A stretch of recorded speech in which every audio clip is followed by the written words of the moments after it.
Tell me, does this sound familiar? The past 4 months have felt like 4 days. 1 week blends into the next like acrylics with too much water. You've had various goals over the past several years, all as out of reach as the highest fruits on the tree or the furthest stars in the night sky. You see the clothes, the cars, the lifestyles through your screen, and yours is the most monotonous of all. So you share your own high points to cope, just like everyone else. Still, you want those clothes and cars, right? You've browsed through things you can't afford, many times. You indulge in other habits which you can infer, I'm sure. But, above all, it's just so fast. Your school year is nearly over, yet it just began. Your quarter is starting, and then it's closing. Like a twisted, tyrannical coastline paradox, the days are long. Wasted, boring, unproductive, but long. While time as a whole is reduced to sand falling through your fingers, falling through the hourglass. I ask you, have you ever even considered what might happen when your time runs out?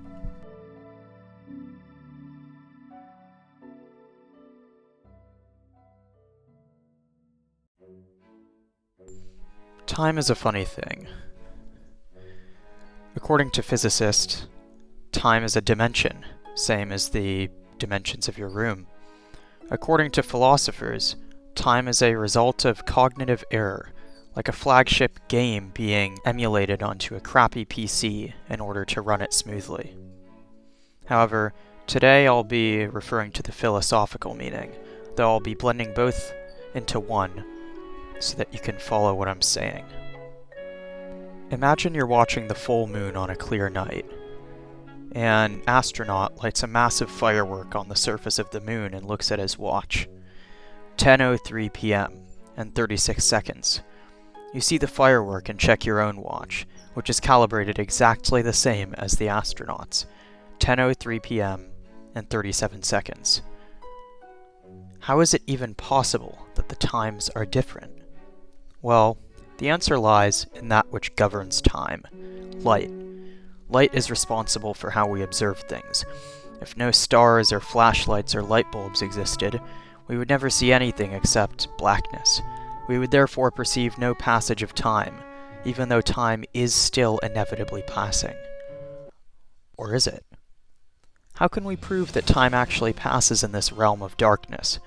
Time is not some divine, mysterious force that marches on forever.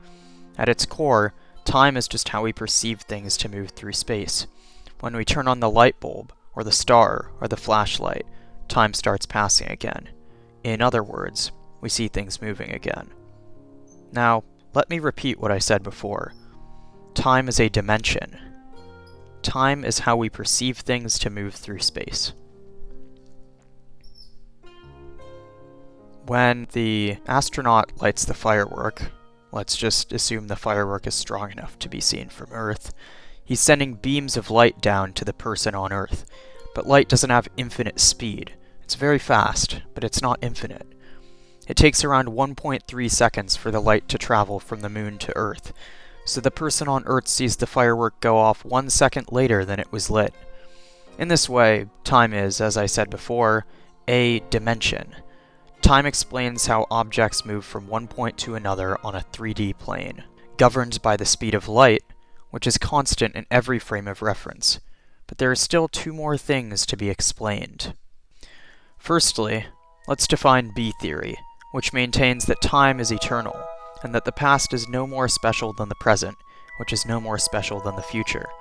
It proposes that the present is how we perceive events according to where we are in the universe, that the future represents light that hasn't reached us yet, rather, events illuminated by light that hasn't reached us yet, and that the past represents light that's already came and went on a linear, actually slightly curved, path through the cosmos.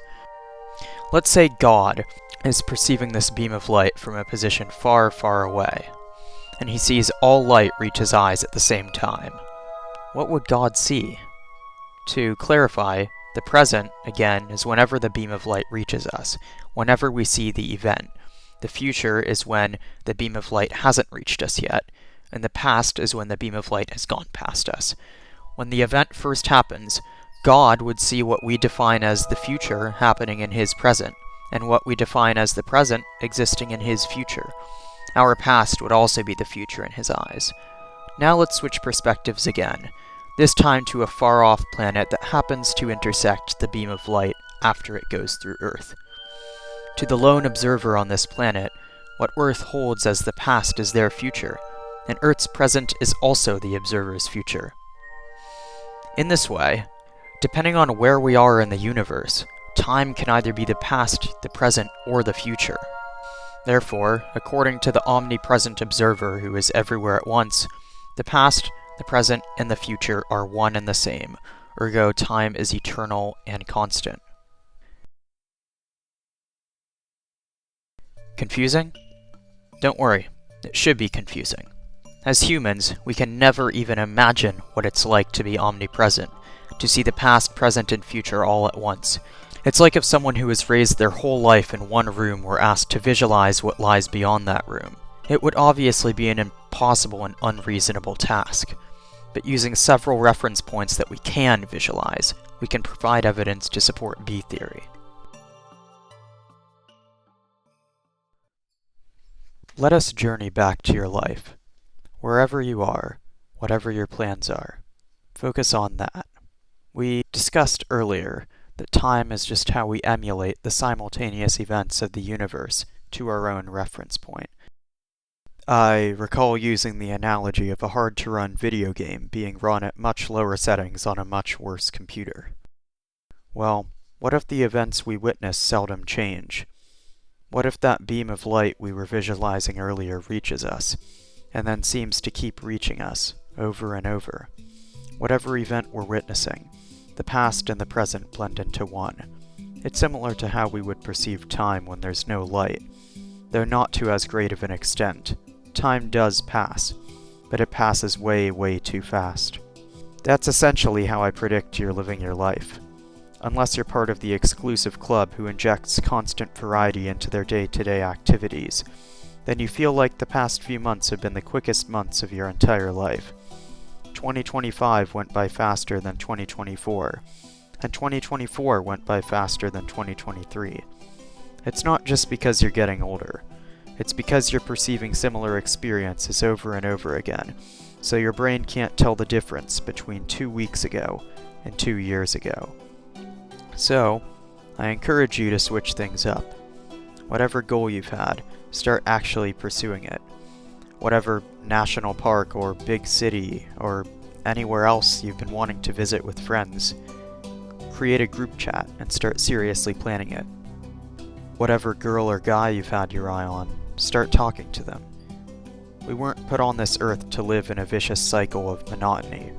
We were put here to live and to learn, to appreciate and to love, to feel the deepest depression and then the fullest happiness, and to appreciate it all equally, to invent and to innovate so that the next generation has a better shot at life.